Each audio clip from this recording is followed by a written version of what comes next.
যেই ব্যক্তি প্রতিদিন 11 বার বলবে লা হাওলা ওয়ালা কুওয়াতা ইল্লা বিল্লাহিল আলিয়্যিল আযীম,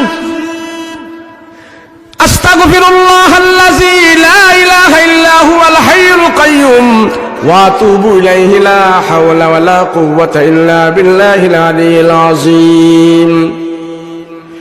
রাসূল সাল্লাল্লাহু আলাইহি ওয়াসাল্লাম বলেন, আমার উম্মতেরা প্রতিদিন যদি কেউ 11 বার এই আমলটা করে, সকালে বিকালে যদি কেউ এই আমলটা করে, আল্লাহ পাক তার জীবনে কোনো অভাব দিবে না, অভাব দিবে না।